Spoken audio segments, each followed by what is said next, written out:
Inside the Birds is back. What's going on, everybody? Geoff, Mosher, Adam, Caplan here. And, of course, we're bringing in a special guest who you may have heard before. It is Greg Cosell from NFL Films and, of course, the co-host of ESPN's Matchup Show. And, Greg, you know why you're here. You're here to help us, just like you did 7 or 8 days ago, go over the NFL draft. And, obviously, a bunch of the guys that the Eagles took. But there's another reason that we had to bring you back on. I don't know. You don't know this, but your appearance on our podcast about a week and a half ago, that podcast is now the second most listened to podcast in Inside the Birds history, and it's still growing. It probably and who was number one there, Geoff? No, it's probably going to be number one by the end of this week, to be honest. All right. Who is number one, Geoff? I can't even remember now. We've done some. Well, Adam and I ourselves did an upper echelon wide receiver preview of all the top receivers in the draft. Probably the podcast before yours, Greg, where we just went through names that Eagles were infatuated with. But then I would expect a large check in my account in the Cayman Islands. Greg is paying me back for all the support I've given him over the 20 years that I've known him. But anyway. Yeah. Checks in the mail, my friend. Checks in the mail. Before we get into breaking down the guys, I want our listeners to know that, and Greg, I'm just for full disclosure, you did not really see the offensive linemen. You didn't grade the tape on them, so we're not really going to ask you about judging Jack Driscoll or Prince Tego Inago. So easy for you to say. Yes, I know. It was good though. He did that well. A lot of practice. Hey, look, it's easier than Halapulavati Vaitai. All right, so at least we're getting better there. Or Big V, yes. Or Big V, right? So, but first, before we get into really the individuals, Greg, I think Adam and I are really curious in general about how you feel about the Eagles' approach to the 3-day draft and what they came out with. Well, the Eagles ended last season as arguably the slowest offense in the NFL, and they needed to get faster. And they clearly addressed that in the draft and with the trade for Marquise Goodwin. I think on the defensive side of the ball, they took a similar approach. We know that they signed Jatavis Brown, who's a fast, small linebacker. In the third round, they drafted Davion Taylor, who is in the same mold. So it's clear that they recognized that they needed to be faster on both sides of the ball, particularly on offense, and that was what they addressed. In doing so, do you feel like this team is going to look drastically different on the field next year? Is it too soon to tell? Your overall feel on that approach to doing that? I think it will. I think the pass game will look different because I think the pass game out of necessity a year ago was quick game based, a lot of short throws. Any ball that was really thrown down the field was a specifically designed play. I think you're dealing with a quarterback in Carson Wentz who has an aggressive mindset and wants to push the ball down the field. And I think now he'll have the opportunity to do so. Now, we know that we don't know how it will shake out, particularly it appears as if there won't be a true off season. So we don't know how these receivers will play out and who will be the 5 receivers that make the final roster. But at the end of the day, they're going to be faster. Greg, let's get into Marquise Goodwin. You mentioned the trade. They didn't really give up much. All they did is they swap picks in the 6th. You've seen Marquise Goodwin before. What kind of talent does he bring to the table? Well, Marquise Goodwin is a former track guy, and he can run. Now, he's a little more than that. I wouldn't call him highly refined as a route runner, but he's not just a speed guy. Don't forget, he played for a number of years with the 49ers, and that's an offense that is highly structured, and it's an offense that demands receivers run precise, detailed, nuanced routes. So he has that in his background. So I thought that was a very good trade because at the very least, he gives you a serious vertical dimension, but I think he's a little more than that. Greg, I made the point on our last podcast, me and Adam, that at some time during the draft, I almost felt like, and this isn't a criticism, more of an observation because you never know how these guys pan out, but it almost felt like they were selecting from a menu of 40 times and spark scores as opposed to maybe, a board that is football players with all that stuff included. Where do you stand on analytics and how do you feel it's used here in this regard? I mean, first of all, Geoff, the way I'd answer that, and nothing against you, but we don't know that. We don't know how they had people rated. So, Right. of course, the big argument was Justin Jefferson versus Jalen Reagor in round one. And I know at the time there were a lot of Eagles fans who thought that the pick was terrible because they wanted Justin Jefferson. And at the end of the day, you're dealing with a player in Jefferson who is a smooth, polished, kind of inside slot type receiver. That's what he did at LSU in his last season. He was very good at it. But despite his 40 time at the combine, he doesn't play like that. He's not an explosive weapon. Jalen Reagor is. Now, we have no idea, or I don't, maybe you guys do. I don't know what their draft board looked like. So it's very possible they had Reagor rated more highly than Jefferson. If they did, they made the right pick for them. So I wouldn't feel comfortable saying that they went with speed just for the sake of going with speed, because we don't know what their draft board looked like. Mm-hmm. Greg, I learned about Pro Football Focus through you and Jaws, I don't know, got to be easily over 10 years ago, and I found their stuff to be fascinating. And I from sitting in with you over the years, I know you would look at numbers, but when you grade tape, do you watch the tape first and look at numbers, or how do you go about grading players through tape? I watch the tape first. I think when there's 22 moving parts on every play, that numbers need that context. It's not baseball to me. And again, I'm not trying to be old school or an old fogey. I always believe that more information is better than less information, and analytics gives you more information. The question that I always ask myself is, what's the best way to use analytics? What's the best way to use the gathering of more information? More information as an absolute is not necessarily better if you don't know how to use it. So to me, when there's 22 moving parts on every play, I think the tape tells you an awful lot. I read a lot of the analytics articles, as I'm sure you guys do, and clearly they're very numbers and statistics based.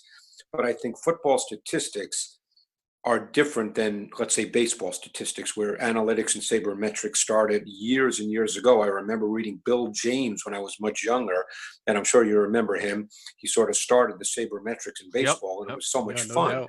But baseball's a different sport. So, and I don't have the answer to what the balance is. I'm not that smart, but I think there has to be a balance. I don't think you can solely look at analytics as a foundation for what you do. Well, let's get into Jalen Reagor, because obviously there's a lot of explosion there, and we only talked about him a little bit with you on the draft preview podcast, but now he's an Eagle, 21st overall, out of TCU, a lot of explosive characteristics. What stuck out to you the most, Greg, when you were watching this kid on tape? What's the one thing that just jumped off the screen to you? Well, I think he has explosive traits. I think that he's got some twitch and speed to him. He's got stop and start quickness. He's got great change of direction. I think that he's a vertical dimension. I think he's really good as well with the ball in his hands. So for an offense that likes to be creative and expansive, I think he fits with the jet sweeps and the orbit reverses. But I think he's an explosive athlete, and that there's a lot of tools in his toolbox. I'm in the minority. I thought he was a little more nuanced as a route runner than people think, simply because his numbers weren't great in college, and the nature of that kind of offense, people, I think, automatically assume that he's very raw as a route runner. Again, I'm not going to sit here and tell you he's Jerry Jeudy, but I thought he was a little more nuanced than people give him credit for. And I think that he can attack defenses at all three levels: short, intermediate, and vertical. Greg, talking to receiver coaches, they said that he definitely could play X. He could be a movement Z. They said he could. Did you see him? Could you see him playing inside a bit? Yes. So you think he could play all three, huh? Yeah, well, he played a ton of boundary X in college. He also was deployed as the movement Z receiver in college. He did have snaps in the slot, not a ton, but he did have some. I could see him playing all three positions, assuming his ability to learn.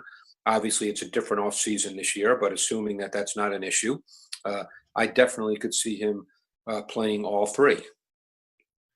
Greg, I meant to ask you this last time, because Adam and I talk a lot about the X, the Y, and the Z and where guys fit. And it occurred to me that since Doug Peterson has been here, I think he's had a different kind of X receiver than you see on a lot of different West Coast and spread teams. I mean, look at Kansas City, and they have a speedy guy like Hill. I mean, I think since Doug's been here, year one, it was Dorial Green Beckham, the tall physical guy. And then after that, it was Alshon Jeffrey, who can be pressed, but he does it differently than, say, Tyreek Hill. Well, go ahead.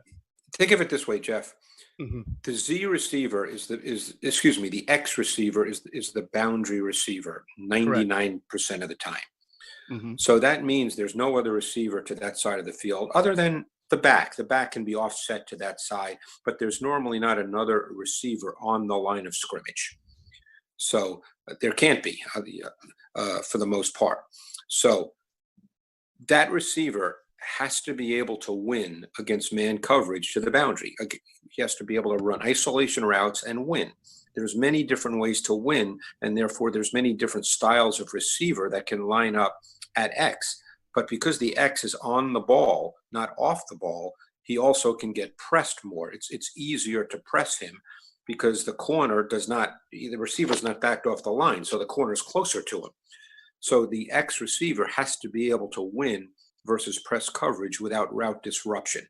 So the feeling normally about an X, unless you have a special guy, is that you want this guy to have a little size to him. Doesn't have to be Julio Jones, 6'3", 225. Doesn't necessarily have to be Alshon Jeffrey, but it's hard for a guy who's 5'11", 180 pounds to be an X just because of the press element. So that's why Deshaun is a Z. Yeah. Right. And then the other factor is speed guys. Speed guys, you like to get them free releases off the line of scrimmage so they're not stopped. And that's the Z, because the Z is the movement receiver. They're off the ball. So the Z can move, go in motion, and be part of stacks and things like that. So the Z is the guy you really like to be able to fly off the ball. So how do you see Jalen fitting in then? I believe there was a knock on him coming out, and you can verify or deny that he struggled a little bit against press coverage in college. And so what do you do if Deshaun's at your Z? Where do you play Jalen Reagor? Can he play the X as raw as he is in that regard? I think he'll need some learning at the NFL level to do that effectively. I think you'll see him line up in the slot as well. I think you'll see what the NFL has evolved into with formations and receiver distribution and location is a lot of teams now are very multiple with those looks. It's not like the old days where, hey, this guy was an X, this guy was a Z, and that's the way it was all the time. And this guy was a slot. I think teams have advanced and evolved. So I think Reagor can probably play all three depending on the personnel package that's out there and the formation and how the Eagles choose to attack. All right, Geoff, do you want anything else? You want to move to Jalen Hurts? No, I guess we did ask about what jumped out on tape about Jalen, but other than getting off press or anything else, I know there were questions, Greg, about how reliable the hands were. Some say it was the quarterback that he played with didn't throw a lot of accurate passes. What would be the biggest obstacle you think Jalen will face? I made a point that he did have some concentration lapses and dropped some routine catches. Obviously, that needs to be cleaned up. You don't want to do that in the NFL. But I would also say that I wouldn't view him as having bad hands. Does it need to be cleaned up? Yes. Does it mean he has bad hands? Not the way I saw it. One thing I'd want to add, did you see his 18 tape by any chance? Any of it? I saw a little bit of it, but mostly 19 because when I finished watching 19, you know what? I did see 18. I have a note here, 2018, all pass targets. I did see all of 2018. Yes. You did? Okay. Yes. Because I'd heard his tape was definitely better in 18. I'm curious what you saw. It's funny. I always struggle with that because I always feel like I can see the traits, and the traits are what I look at. Gotcha. Sometimes the numbers and the statistics could be better, and people automatically assume that means the tape's better. But I'm looking for traits more than anything else, and I think the traits were definitely there watching the 2019 tape. But I looking at my notes, I see I did watch all of his pass targets from 2018 as well. Gotcha. All right, Geoff, let's move to the quarterback that we didn't know that was coming. Greg, Jalen Hurts, just from a tape study standpoint, what did it look like, and what does he bring to the table? Well, I thought there were a lot of positives and some meaningful negatives that need to be cleaned up. Obviously, we know what he is as far as an athlete and a movement player by design. There were a ton of design quarterback runs in the Oklahoma offense. And they had what we call pass run options in addition to run pass options. They had some really cool plays that Lincoln Riley ran. And I think you'll start to see those in the NFL, depending on who the quarterback is. And Hurts clearly has the traits of a powerful one-cut downhill runner. He's a very good runner. Their pass offense was highly schemed. It created conflict for the defense. It presented defined throws for him. He showed flashes of a lot of good things. And again, when I say showed flashes, there wasn't a consistency to this, but he showed flashes of good pocket play, setting, planting, delivering with timing within the structure. You did see that.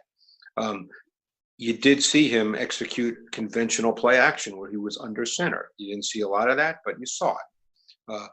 If you start to look at some of the negatives, he's got an elongated delivery with a bit of a windup, which became exacerbated under pressure. And that's something you always have to be aware of. Would you call him, real quick, would you call him an over-the-top thrower? Because that's what it looked like to me when I was at the Senior Bowl. Would that be accurate, or how did he throw it? If he's totally comfortable, but Yeah. I wouldn't call him a true over-the-top thrower. Gotcha. Too often, and this is very common with quarterbacks who have great movement ability, too often he did not settle comfortably in the pocket. There was too much unnecessary and wasted movement. He had a strong tendency to move when he perceived and anticipated pressure. Now, the flip side of this always is the fact that quarterbacks like that have great ability to make plays on the move. So even though they move too early and they potentially leave throws on the field, they might run for 12 yards and a first down. I remember having this conversation with a Seahawks receivers coach 3 or 4 years ago at the Combine, and I asked him about that with Russell Wilson. And I said, what's the response to that when that happens? He says, we usually say, good play, Russell. So even though quarterbacks like that miss throws and leave them on the field by not turning it loose, they can then run and make plays. So it's a balance there. Hey, Greg, one thing I just want to follow up is that one thing you've talked about in recent years is these so-called second reaction throws. Could you explain in your tape study, what does that look like? And now do you start looking for that? And how do you, in terms of how you grade? Because I know sometimes it's really hard if you want a quarterback to look a certain way, the way he should throw, and he makes these great throws on the run. Sometimes we the quarterback coaches tell me they adjust the way that they think. Well, that's the issue and different people see it differently. John Harbaugh and I were talking about this at the Maxwell dinner, and obviously he's got Lamar Jackson, but there's also, he made the point that, hey, it's really tough to defend quarterbacks like Tom Brady too, who are really, really good from the pocket. So there's not one way to play, but I think that this concept of being able to make plays outside the structure of the offense has become more prevalent in the NFL, and something I think that more coaches look at now as something that's valuable. Even if they leave the pocket too soon, if they have a chance to make those outside of structure plays, I think that's valuable. I remember reading a quote by Vic Fangio and I forget who he was speaking about. It might have been Patrick Mahomes, where he said that, you have to defend 2 plays when you play Patrick Mahomes, the called play and the play that happens then when he moves. And it's very difficult for defenses. And I think that a lot of offensive coaches now view that ability to make what I call second reaction plays. They view that as more important than it used to be. All right, Greg, 2 things then on Jalen as a quarterback in a West Coast spread offense that Doug runs, because you mentioned a couple of, significant weaknesses. I remember you discussing Justin Herbert and Tua, right? And saying that Tua is a see-it-throw-it quarterback, and that's not. No. I mean, Herbert is. I'm sorry. Herbert. Yep. Herbert is. Yeah, vice versa. Right. So how do you see that with Hurts, and how is his strength and his accuracy on the NFL throws, the deep outs, the deep posts, deep digs, things like that? I would say it's probably more in the average quarter category. I would not call him a natural passer. I think he has a tendency to lengthen his delivery and slow down his arm speed when pressured. That's a concern. The question with Hurts, and I think this is probably the Marty Morningwig factor now, because he was in Baltimore when they drafted Lamar Jackson. I think the Eagles like to be expansive in their thinking. I think that's one reason they hired Chip Kelly. Obviously, that didn't work, but I think they like to be expansive in their thinking. And I think that with Hurts, and he could well end up being the starter at some point. I mean, the reality of life is Carson Wentz has not finished the last 3 seasons. So that's just the reality of life. So if Hurts ends up being a starting quarterback in Philadelphia, whether it's this year, next year, whenever it happens, if it happens, I think you'll see kind of a combination offense. I think they'll take bits and pieces from what the Ravens do, where the Ravens offense is built on the quarterback as a runner, not as a ball distributor. And then they'll mix and match that with the Doug Peterson West Coast methodology. And they'll try to mix and match and make that effective. Hurts has improved as a passer through his college career. But as I said, I would not call him a natural passer.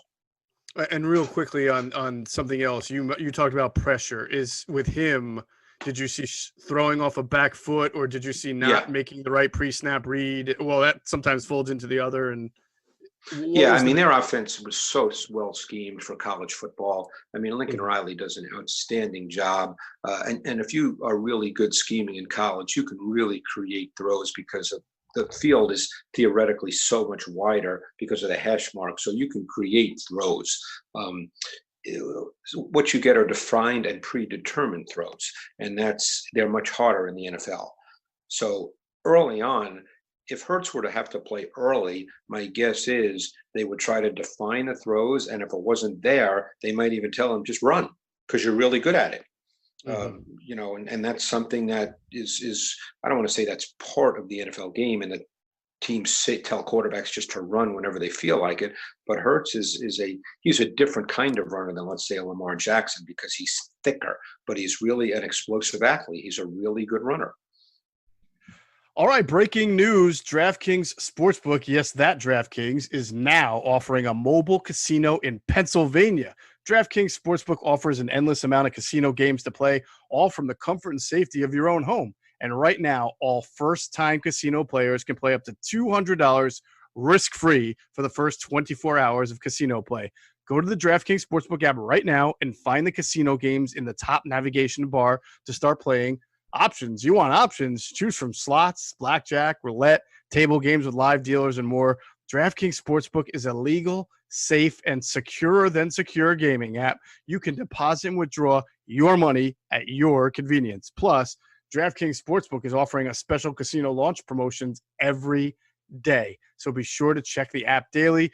Download the DraftKings Sportsbook app now and use promo code ITB to play risk-free up to $200 of casino games for your first 24 hours. That's promo code ITB to play risk-free up to $200 for your first 24 hours of casino play on DraftKings Sportsbook. Must be 21 or older, Pennsylvania only, in partnership with Hollywood Casino at Penn National Racecourse. Restrictions apply. See DraftKings.com/sportsbook for details.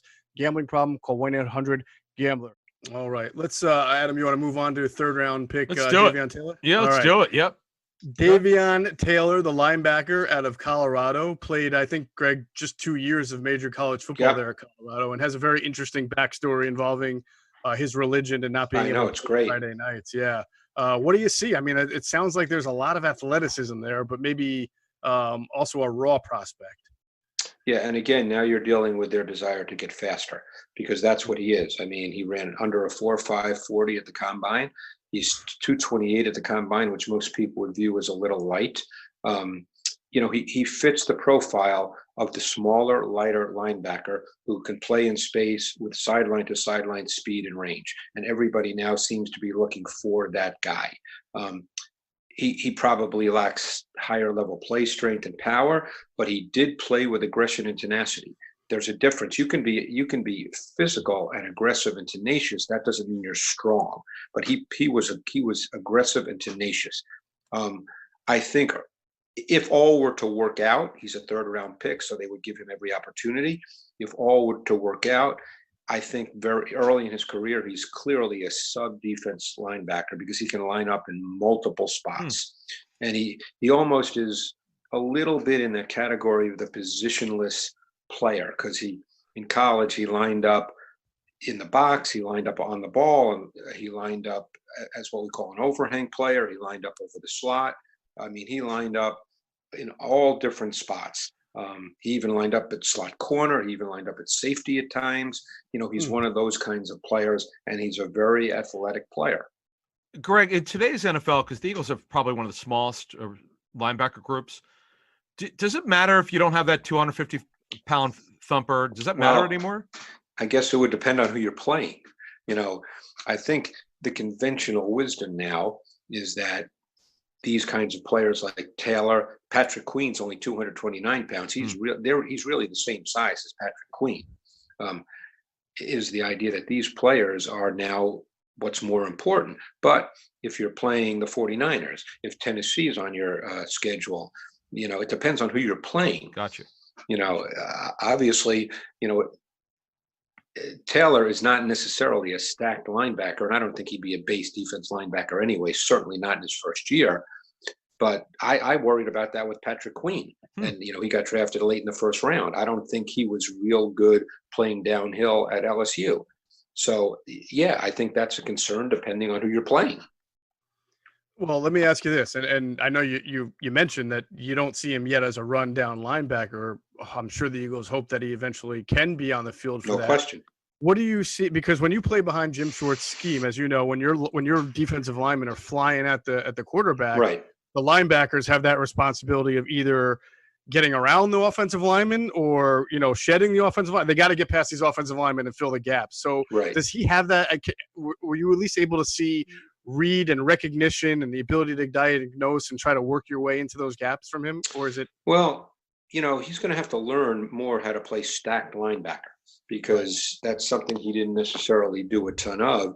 And so therefore there will be questions about his play recognition and reaction and ability to engage and displace offensive linemen.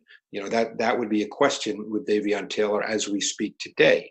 Now, again, with no off season, hopefully there's a training camp and we play football, but with no off season, that's something they would absolutely work on with him. And they'll try to do it virtually, but it's not the same.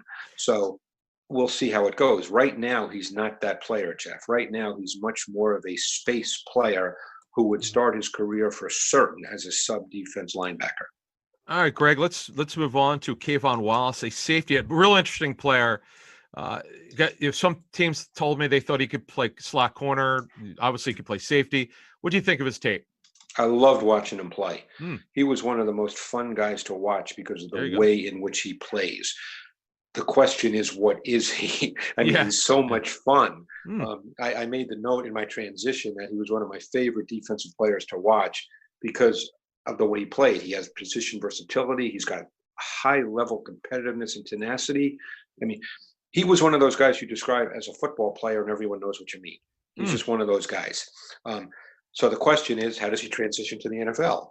Can he line up at slot corner and match up man-to-man versus quick slot receivers? Can he match up man-to-man to CD Lamb, who's probably going to play a lot in the slot for Dallas? I'm not sure. Let's put it that way. I don't think that's a given. I ended up seeing him as kind of a dime, that hybrid dime safety linebacker that a lot of teams use now when you play with 6 defensive backs, and one of them is sort of a box player, because this kid plays downhill phenomenally well. He's a really good blitzer. At times I thought there was a little Bob Sanders element to his game, and I'm not suggesting he's Bob Sanders, but I think you guys know what I mean. Yep. Because of his size, his tenacity, his competitiveness playing downhill. He's just a better player closer to the line of scrimmage. He struggled playing on the back end. That's not what he really is. So he was a super fun player to watch. I mean, he was super aggressive as a tackler. You rarely talk about college players as great tacklers, but he was a really good tackler. I mean, he accelerated both before and through contact and generated power and velocity. I mean, he was just fun to watch. It was just a matter of figuring out what he is in the NFL. How about, I've heard, you hear the term jack linebacker, a kind of a guy who can come in as a safety and cover tight ends and certain. That's kind of him. Okay. Yeah. Interesting. And we know that Schwartz ended up, as last year progressed, playing a ton more dime. So maybe he competes for that spot. All right. Very interesting. Well, I know a lot of people are high on him, and they thought that the Eagles getting him in the 4th round was a pretty good get for them. Fun player to watch. I mean, the kind of guy you watch and you just really enjoy it. But then you stop and think, okay, what is he in the NFL? Right. You know, can he play the slot? Can he match up to really good slot receivers? Whether they're going to be taller players like CD Lamb, or can he match up? And we don't know the schedule yet, but just as an example, can he match up to the Julian Edelmans of the world? I'm just not sure. All right, so we can move on to Jack Driscoll. I know Greg has not seen tape of him. Just from what I'm hearing, their hope is that he could be that swing offensive lineman over the years. Yep. Geoff, guard, right tackle, not left tackle, but guard at this level. Who knows about center?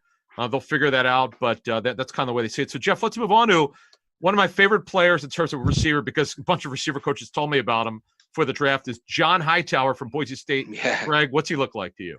I liked him a lot. Yeah, there you go. He was a fun watch for me because he was a classic case of what I most love about the draft. And each year it happens less and less. But he was a guy I knew nothing about, so he was virgin territory for me when I put the tape on him. And I may have even watched him before the combine, so I knew nothing about him. You know, I don't even know why I chose to watch him, but I just did.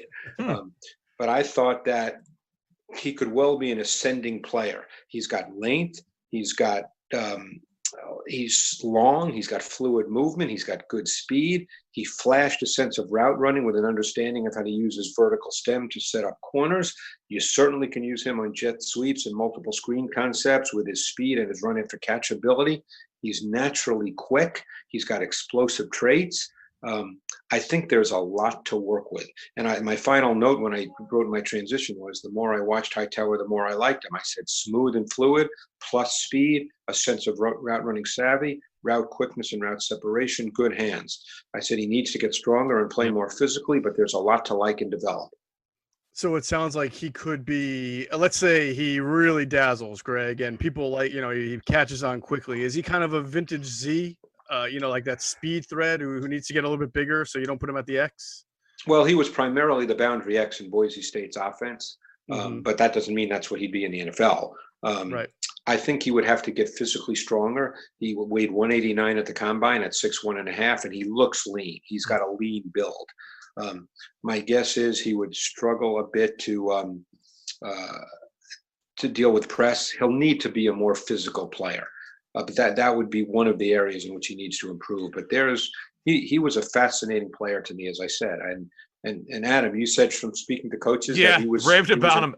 Yeah. I talked to 9 receiver coaches, assistant or the actual receivers coach. All of them, I said I need a mid-round sleeper. Hightower is one of the 4 guys, and what you had said about needs to get physically stronger. That's their biggest concern. Right. I love the kid. He has a great video out there, by the way. But they love the speed. They said for him to play X, he's going to have to get stronger because he's just not there yet. Just but what I said, yeah. His tape was fantastic. We can't say the Eagles got a steal because he's never played in a game yet. But just on upside, there's a lot there, and I'm glad that Greg saw the same thing these coaches saw. No, I really liked his tape. Yeah. And like I said, it was fun for me because I knew zero about him when I put the tape on. Nice. All right, we'll move on to the 6th round. The Eagles took 2 players. Greg, I believe you watched them both. The first one was the Temple linebacker, Sean Bradley, right here in the old Eagles backyard. What do you think? Yeah, and he's actually from the town over from where I am in Mount Laurel right now. He's from That's right. Mount Holly, and he went to Rancocas Valley High School.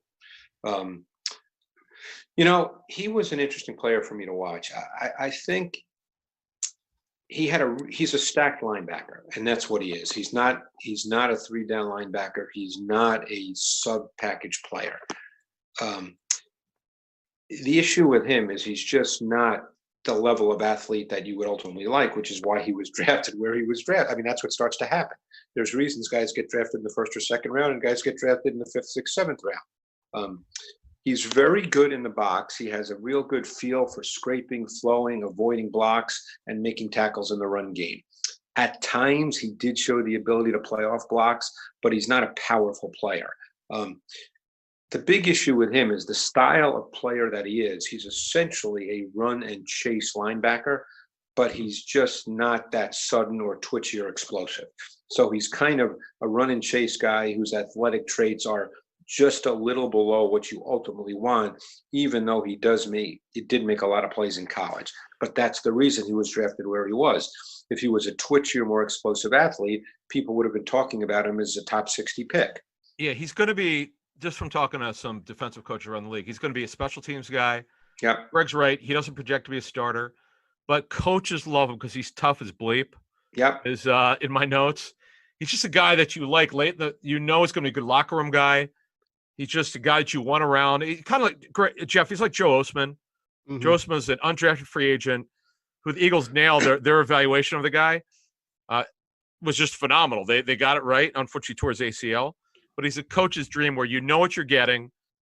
You don't want him starting for sure, or you doesn't want team. When we talk about starting, that's pretty much you're going nickel anyway, almost the entire game. But look, it's a pick you make that you like. The good thing about him is he was productive. He's a high frequency tackler. When he got there, he tackled.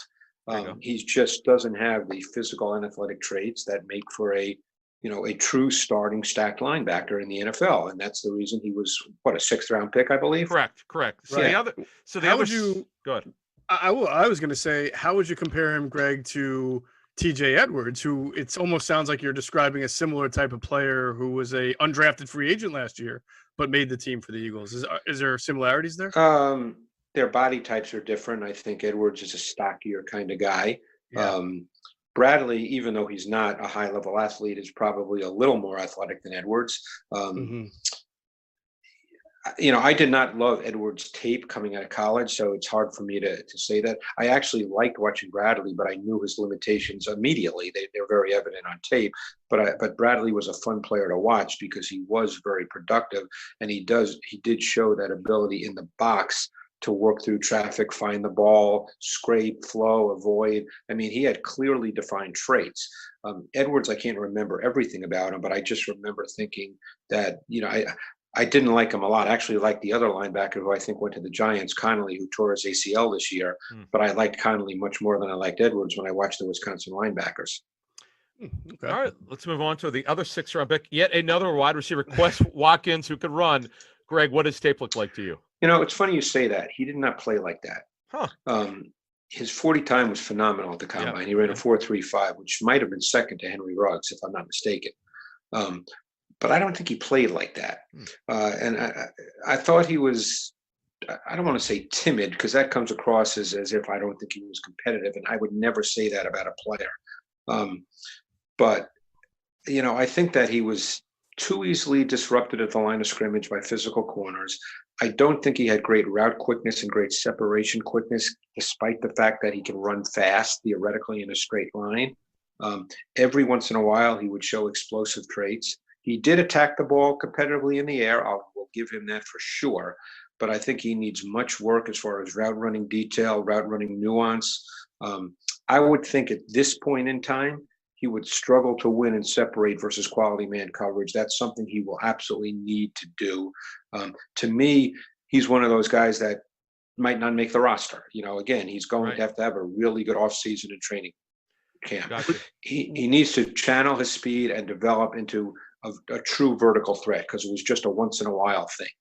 Would some of your concerns about him then make him more an ideal slot player where you get a free release, where the ball is kind of hitting you in stride in a lot of cases and you don't have to go up? Well, it's funny you say that, Geoff, because I made the point in my transition that he would fit best in a pass offense that features multiple receiver distributions and locations, along with shifts and motions to allow him free access into his routes, because he's going to need that certainly early in his career. He just got taken out of his routes too easily in college, and obviously in the NFL, it's not going to get easier. Right. All right. Well, their last 6th round pick, Prince Tega Wanago, who's really an upside guy. That's a project. He was injured a lot, wasn't he? Yeah, he had an injury in high school and then an injury in college. Because he's like Jordan Mailata, Greg. The upside is ridiculous. But Geoff, what have you heard about him? Well, he also had fluid on the knee, I believe, at the combine, correct? Who wasn't able to work some kind of knee, right? But man, the kid, he came to America to play basketball. And he wanted to play in football. This is yet another one. Jordan Mailata, they found this kid who was this freak show, so you never know. I had some scouts told me that without the injuries, they felt he could have been a day 2 guy or even early round 4. Wow. Yeah. Wow. No, I heard the same thing. So we'll see. I mean, obviously they drafted 2 offensive linemen. Those are the 2 guys I did not get to see. So Gotcha. I don't know Right. anything about them. But I think overall the Eagles went in with a plan. Geoff, you started out by asking if they went for speed regardless. We'll never know that. Obviously, they're not going to tell you that, unless someone was able to see their board. But, we don't know the answer to that. But at the end of the day, they had to get faster. They had to. And, Right. and I think they did that on both sides of the ball. I mean, don't forget, when you look at it all season, you've got to look at free agency as well. I mean, they've got Darius Slay playing one corner. They've got Nicole Roby Coleman playing in the slot now. He's a solid slot defender. So, they've upgraded in some key areas, and their D-line should be really good. It's just linebacker, and we'll see how that plays out. Did you happen to see Tuhill, the Stanford DN, Casey Tuhill, their 7th-round pick? I did not. No. Okay, yeah, he's a tough guy. Works real hard. Great effort guy, Geoff. But look, we said at DN though, they got a lot of guys, but there's a lot of opportunity with that defensive end position with the Eagles. No question. And I think that the key is they had to upgrade the secondary. We know they had to really go into the offseason and do 2 things. They had to get faster on offense, and they had to upgrade the secondary. And I'm sure in their mind they've done both. You don't know till training camp and games start. But if we're just talking, I mean, here we are talking. It's not even May 1st, and you can look on paper and say they accomplished those 2 things. Yep. We'll see how it plays out when they get on the field. One more question, Avonte Maddox. Right now, he's probably either starting outside corner opposite Slay. Where are you at on Avonte Maddox as a player from his 2 years in the league? I like him a lot. The biggest question, and I still haven't decided in my own mind, is whether he's a slot corner or an outside corner, but he's clearly going to play outside corner for the Eagles because of Nicole Roby Coleman, who's only played in the slot in his career. So Avonte Maddox is going to be an outside corner for the Eagles. And other than his height, I think he's pretty good at it. He's feisty, he's competitive, he's aggressive, he's just not tall. And in today's NFL, you ideally like your corners to be taller, but his skill set is fine on the outside. Do you recall, Greg? Because that's what Adam and I talk about all the time, is that he kind of gets typecast because of the size as a slot. But, he played outside at Pittsburgh, if I'm not mistaken. He was the boundary corner at Pittsburgh. There you go. And it's not like they don't play some pretty good teams in their conference, right? So they play Clemson, they play Florida State. Do you recall how he held up against some of those really good receivers of the bigger powerhouses? I seem to recall that he held up pretty well. And obviously, if he plays outside for the Birds, he's going to be up against some pretty quality, taller wideouts as well. Certainly, Dallas presents that. Maybe Washington doesn't. Maybe he ends up playing McLaurin, who's, obviously can run, but is shorter. But no, I really like Avonte Maddox as a player. All it comes down to, and this is in the eye of the beholder, is his height. I spoke to some defensive coordinators at the Combine who were adamant that, hey, I'm not drafting a corner under 6 feet. I don't want to put a guy out there who's under 6 feet. Then there are other guys who don't care about that if the guy can play. So it becomes in the eye of the beholder. Awesome, Greg. Well, the eyes of the beholder here say that you are one of the best, if not the best, analyst to come on and join us on Inside the Birds. We really appreciate all of your insight and the time that you've given us twice now this month. We can't thank you enough. No, it's great to be with you guys. I love it. I could, I could talk football all day. All right, you're booked for next week. Sounds good. No, then he's really going to want money. No, do not book him next week. I've known this guy for 15 years, man. No, I feel like we just book him. We book him until he asks for money, and then we say, real quick. You know what I miss, Greg, about watching tape with you and Jaws? The incessant time. Jaws one play. Sometimes he watched 20 times. Yeah. It was incredible, but you know what? Well, and you know what, Adam? It was always a pass play. Yeah, that's right. And do you remember? It was funny. I'll never forget. You guys brought Joe Flacco in one year, and the first thing you asked him, Joe, what happened to this play last season? And it was because it was the one thing you guys wanted to know. You've been waiting for 4 months to find out, man. It's nothing like watching tape with you guys. Poor quarterback. He probably got boat raced by Troy Polamalu, and you guys are wondering what happened. No, but it was a certain play. I do remember that. All right. Well, Greg, good. It's always good to be with you guys. Thank you. Appreciate it. Thank you. Thank you so much, Greg Cosell, NFL Films senior producer, co-host of the NFL Matchup Show on ESPN. We can't thank you enough for joining us, and I promise you will be back as long as you're. Maybe it might be next year, but we will have you back definitely on the Inside the Birds podcast. All right. Thanks so much. All right, real quick, just want to let everybody know, Adam, we should promo our next podcast after this. We are going to have former Eagles president Joe Banner on with us, and we are going to get knee-deep into all things Philadelphia Eagles with Joe. I mean, not just the draft, but the franchise, everything going on with it. I know you have a good relationship with Joe. I know Joe fairly well, so we're going to we're gonna hit him hard, right? We're gonna get the ins and outs of what he thinks has gone on with the Philadelphia Eagles, both in the last few years and now. Yeah, and I'll tell you what, very very fair with his. I've known Joe, just talking about Eagle stuff, since we worked at ESPN together. It's completely not what I expected when I got to know him. Mm-hmm. He's a tape guy. In fact, I was at NFL Films once, and Joe was there watching tape with Jaws and Greg. So, he definitely is more than numbers. Trust me on that one for a fact. Yeah. Well, I look forward to having Joe because I think he's got tremendous insight from the inside and just big picture. I think he's obviously one of the brightest football minds that we have a chance to talk to. So reminder on that, Joe Banner will be up next. And then, of course, please check out the Inside the Birds Facebook page and also the Facebook Inside the Birds community group on Facebook. Tons of great dialogue going on there. Now, we don't always respond to everything, Adam. We're kind of like voyeurs with it. We watch people have their conversations, but I got to say, I've been very impressed with the level of conversation that goes on. Yeah, it's been phenomenal. Yeah, I give those guys credit. So discussions are very sharp. You kind of know it's our listeners because you see the level of discussion. One of these days I'm going to get. They're so good. One of these days I'm just going to keep it going and give my opinion. Just to see how we can go back and forth. I love debate. I was talking earlier with when Greg Cosell was on with us. I sat in NFL films from 2003 to 2015, maybe 2014 with Greg and Jaws, every offseason. I can't say the NFL coaches. I'm not supposed to say who was there, but some of the current coaches now and some current coordinators and the high level football stuff. It just blew my mind to understand the value of tape and the way that no matter how much you think Geoff, you don't know anything.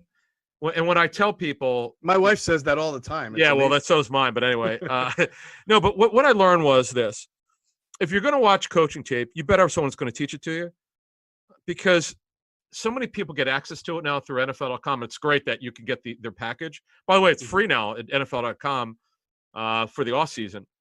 It's great of them to do that. But if you're going to study coaching tape, you need to find someone who could help you learn it. Right. Because there's a lot of information out there that's just factually not correct. Like some people don't know what they're looking at. Right. And if you're going to criticize someone, be careful because you need to ask the right questions. If you're going to kill a player, get it confirmed by somebody. Right. Because it really bothers me when I talk about the internet scouts, it's for those people who don't care. They think they don't want to learn anything. They just want to bury players and not learn. Right. And it has nothing to do with coaches not being right. No one's always right. So I just wanted to make sure people are cleared that up, by the way. Yeah. It burns me when people rip players that have no bleeping idea and they don't try to learn. And I try to learn, at least. I spent my own money and I sacrificed my own career to try to learn. I was going to do that. No matter where I went in my career, ESPN, Fox, whatever. It wasn't just breaking news. I wanted to be able to learn because the reason why you and I became reporters is because we sought the truth. Right. I want to know how teams put game plans together. How do they learn tape? Ron Jaworski always brings up that point. It's one of my favorite points of all time. Evaluate the evaluators. Just because they're putting out there doesn't mean it's true. Who taught them the game? And that's why I'm bringing it up. So I'm sorry to go on a soapbox, but that's where I was going. No. And I think that you did a good job of clarifying a point that may have gotten misconstrued a week or two ago. Because it's Twitter. Yeah. Right. I get it. Internet reporter. Like there was a guy who put out a report about the Eagles trading up in the top 5 and on Twitter, and it was that's a different one. That's a different one. So I'm saying you have your internet reporters and then your internet scouts who just say, "Oh, I watched this game. This guy sucks." No, there are some people who do some really good tape breakdowns that you and I look at, and we're not talking about that. We were just talking about the sloppy, uneducated takes. That's right. Right. That's what I mean. Like, you could be 18 years old and know what the hell you're talking about. If you were watching coaching tape, Mm-hmm. and you go over and say, you know what, I probably need I need a. You could. By the way, their coaches, ex NFL coaches, are on Twitter. DM the guy, and say, hey, coach, can I call you? Just make an effort to try to learn the game instead of ripping players when you have no idea what the bleep you're talking about. I'm not gonna. I've been on my soapbox about this for 12 years because it's been time tested. Yeah. I've caught these morons ripping players. I don't get into Twitter debates anymore. I don't care. It just doesn't. It's not worth my time. It's not worth anyone's time. Right. You're not going to convince these people that to go try to be better at what they do. They think they know everything. Okay. So did I before I went to NFL Films. And it changed my way to look at. I didn't know what the hell I was talking about when after watching tape with Jaws and Greg. I knew absolutely nothing. Trust me on that one. That is certainly why Jaws and Greg Cosell are one of the best. And hopefully people will appreciate us bringing Greg Cosell back to have all of those draft picks evaluated as we just did. Also want to just remind people, I want to thank actually people, our listeners, Adam, and our viewers.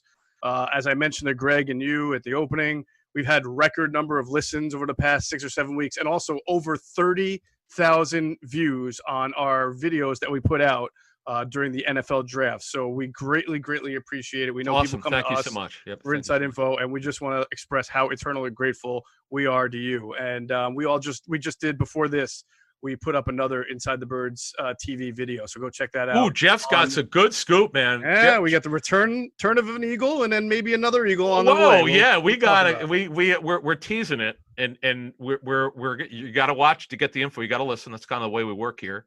There you go. But no, good show. Appreciate Greg coming on. He was incredible. Now again, before we get out of here, I did not know he liked their draft class as much as he clearly likes Jalen Reagor. It's obvious. Yes, he does. And it's unvarnished. This is it's all tape study based. He doesn't know anything about character off the field. Not that Jalen has any issues, but just in general of any player, he has no idea. He only goes by tape. You heard the Hurts stuff, which is interesting. Taylor, he loves Wallace. You got to hear that. Hightower's going to surprise you, folks, if you haven't heard all this stuff. I was pleasantly surprised not that I need him to be positive, but I just thought that there were too many picks done by numbers, just off the top of my head without really knowing everything. And Greg is such a balanced evaluator. He doesn't care what anyone else thinks. This is what I see.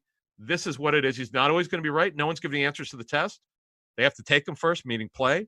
But at least from a tape study standpoint, you get an unvarnished, believable criticism and of players. It's really cool. I thought he was great. Absolutely. All right. That's going to do it for this edition of Inside the Birds, the leading podcast in Eagles intel. Big thanks to our producer, Hunter Brody, Sports Talk with Broads on YouTube. And check out him on Twitter at Broads81. Also, got to check out his podcast with former Villanova star Darrell Reynolds, D-Ray. It's called Processed. They talk a lot about the Sixers and other things going on in sports, so check that out too. And as always, we thank you for flying with us inside the bird.